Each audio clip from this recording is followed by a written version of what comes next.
नमस्कार, मी सुमित शंकर सावंत आणि तुम्ही पाहताय TV9 मराठी। या बातमीपत्रामध्ये बऱ्याच महत्त्वाच्या बातम्या आपण बघणार आहोत, पण सुरुवातीला टॉप 9 मध्ये आपण राजकीय टॉप 9 बातम्या बघूयात। अजित पवार वेश बदलून वेगवेगळ्या नावांना दिल्लीमध्ये गेले। सरकारनं या प्रकरणाची चौकशी करून त्यांचं बोर्डिंग जप्त करावं, संजय राऊतांची मागणी।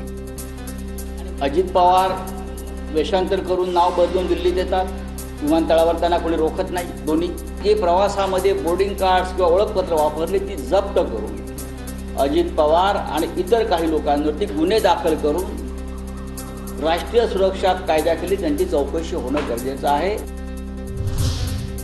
शिंदे फडणवीस वेश बदलून दिल्लीत गेले होते। शिंदे मौलवींच्या वेशात दिल्लीत गेले होते। शिंदे अजित पवारांची ओळखपत्र जप्त करावीत, राऊतांची मागणी। नाव बदलून अजितदादा दिल्लीला कसे जाऊ शकले? अजितदादा चोरून शहांना का भेटत होते? असं काय शिजत होतं? सुप्रिया सुळेंचा सवाल। तर मुंबई आणि दिल्ली विमानतळ एअरलाइन्सची चौकशी झाली पाहिजे, सुळेंची मागणी। विधानसभा निवडणुकीत भाजप सावरकरांचा मुद्दा पुन्हा समोर आणणार। भाजप राहुल गांधी ठाकरेंची कोंडी करण्याच्या प्रयत्नात आहे, सूत्रांची माहिती। तर दरम्यान वीर सावरकरांना भारतरत्न द्या, संजय राऊतांची मागणी। मनसेची मुंबईतील 36 पैकी 18 संभाव्य उमेदवारांची यादी समोर। शिवडीमधून बाळा नांदगावकर, भायखळ्यातून संजय नाईक, वरळीमधून संदीप देशपांडेंचं नाव चर्चेत। तर ही यादी सोशल मीडियावर फिरणारी आहे, देशपांडेंचं स्पष्टीकरण। जनता राजपुत्राला नाकारले, वरळीमधून मनसेचा उमेदवार 100% निवडून येणार, संदीप देशपांडेंचा हा दावा। सगळे सोयऱ्याच्या GR निघाला किंवा नाही निघाला तरी जरांगे पाटलांनी 288 जागा लढवाव्या।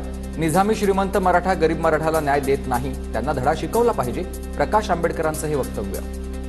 मी असे म्हणेन की सगळे सोयऱ्यांचा GR निघो न निघो, रयतेतला जो मराठा आहे, गरीब मराठा जो आहे की ज्याला निजामी मराठा श्रीमंत मराठा न्याय देत नाही आणि त्याची ओळख ही करून देण्यासाठी जरांगे पाटील यांनी 288च्या 288 जागा लढ। तर सरकारची घोषणा लाडक्या बहिणीसाठी नाही, लाडक्या खुर्चीसाठी। निवडणुकीच्या प्रचारासाठी महायुतीनं सरकारी तिजोरीतून पैसा काढलाय। विरोधी पक्षनेते विजय वडेट्टीवार यांची महायुती सरकारवर ही टीका आहे।